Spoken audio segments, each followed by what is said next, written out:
Dans la vie de tous les jours, nous sous-estimons souvent l'impact que les mots ont sur nous et sur les autres. Chaque phrase que nous prononçons porte un poids qui peut construire des ponts de connexion ou ériger des barrières d'incompréhension. Ce pouvoir n'est pas un concept nouveau. La Bible souligne déjà, depuis des siècles, l'impact que peuvent avoir les mots. La langue, selon les Écritures, reflète ce qui se trouve dans le cœur et influence directement le monde qui nous entoure. Dans Proverbe 18, 21, nous lisons « La mort et la vie sont au pouvoir de la langue ». Cette dualité met en évidence la responsabilité que nous avons dans le choix de notre manière de communiquer. Les mots peuvent inspirer ou détruire, guérir ou blesser. Tout au long de l'histoire, les exemples ne manquent pas. Les discours ont transformé les nations, les écrits ont provoqué des révolutions et au quotidien, de simples mots d'encouragement ont changé des vies. Mais ce pouvoir n'appartient pas qu'aux grands dirigeants. Chacun de nous possède cette capacité. Grâce aux interactions quotidiennes, nous façonnons les émotions et les pensées de ceux qui nous entourent. Pensez à la dernière fois où vous avez reçu un mot de soutien. Comment cela a-t-il impacté votre journée? Et l'inverse, un commentaire négatif qui a pu blesser ou ébranler votre confiance. Ces exemples montrent comment, sans même nous en rendre compte, nous influençons profondément les autres.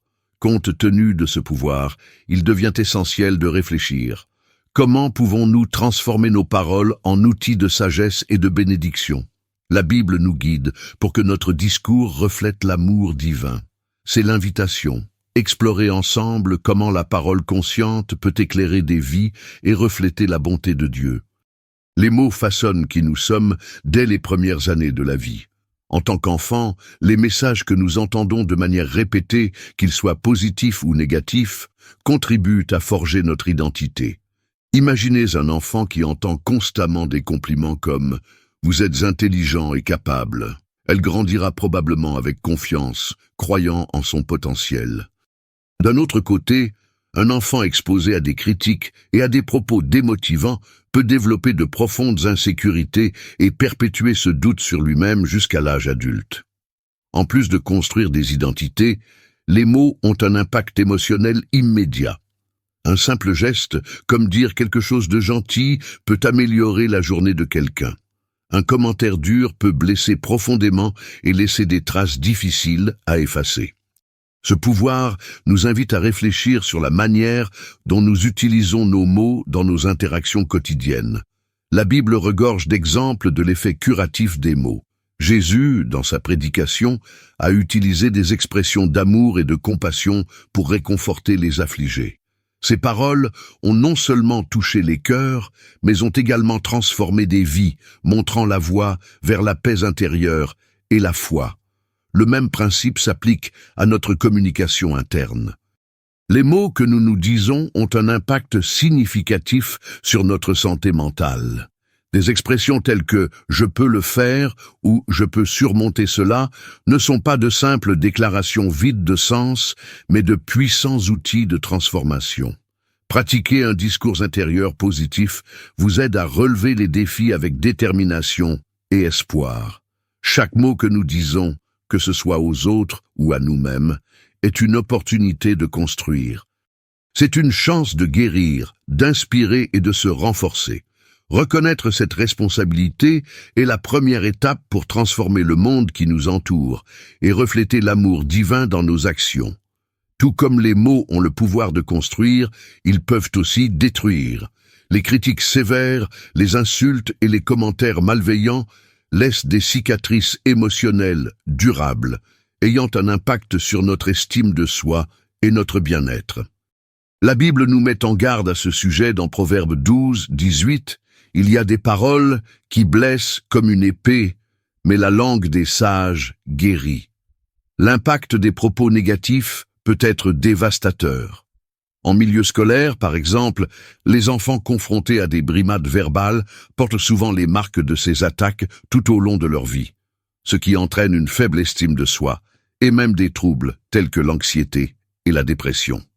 Sur le lieu de travail, un commentaire irrespectueux ou une critique injuste peut démotiver, affectant la performance et l'harmonie entre les équipes. Dans les relations personnelles, les disputes passionnées dégénèrent souvent à cause de mots prononcés dans le feu de l'action. Nous ne réalisons souvent pas que les expressions que nous choisissons peuvent créer des barrières émotionnelles difficiles à surmonter. Dans Jacques 3, 5, 6, la Bible compare la langue à un feu, quelque chose de petit, mais capable de causer de grandes destructions. Cependant, il y a de l'espoir. Tout comme les mots destructeurs peuvent causer du tort, un effort conscient pour les utiliser judicieusement peut reconstruire. La pratique de la communication non violente, par exemple, enseigne comment exprimer ses sentiments et ses besoins sans jugement ni offense. Cette méthode favorise la réconciliation et la construction de relations plus saines. Reconnaître le poids des mots est fondamental. Nous devons réfléchir avant de parler, en nous demandant « est-ce que cela construit ou détruit ?» Lorsque nous choisissons des mots qui favorisent la compréhension et l'empathie, nous imitons l'exemple de Jésus, qui a utilisé la parole comme instrument de paix et de réconciliation. Dès le début, la Bible nous enseigne le pouvoir créateur des mots. Dans Genèse 1, 3, Dieu dit « que la lumière soit », et la lumière fut.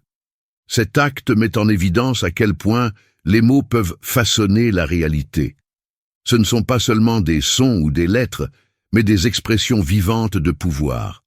La parole de Dieu, selon Hébreux 4, 12, est décrite comme vivante et efficace, capable de transformer des vies. Lorsque nous méditons sur des passages bibliques, comme le psaume 23, nous trouvons du réconfort dans les moments difficiles et la confiance nécessaire pour faire face aux défis. Réfléchir sur les Écritures nous rapproche de Dieu, apportant paix et direction. Jésus est l'exemple suprême de l'impact des mots. Dans Jean 1, 14, il est appelé « la parole faite chair ». Ses actions et ses enseignements sont des manifestations vivantes de la parole de Dieu. À travers des histoires comme la parabole du bon samaritain, il nous apprend à agir avec compassion et à faire tomber les barrières des préjugés. De plus, la prière nous connecte directement avec Dieu. Utiliser nos paroles pour exprimer notre gratitude, demander conseil ou chercher du réconfort est un moyen de renforcer notre foi. Jésus nous encourage à prier sincèrement, croyant que Dieu nous entend et nous répond. Nos paroles jouent également un rôle vital dans les communautés religieuses. Les encouragements, les enseignements et les témoignages construisent les autres et renforcent l'unité. Les paroles de pardon, telles qu'enseignées par le Christ, rétablissent les relations et favorisent la paix. Puissions-nous, comme le dit Éphésiens 4, 29, utiliser nos paroles pour édifier et donner grâce à ceux qui nous écoutent. En choisissant des paroles d'espoir et de sagesse, nous devenons des reflets de l'amour divin, répandant la lumière dans un monde qui en a tant besoin.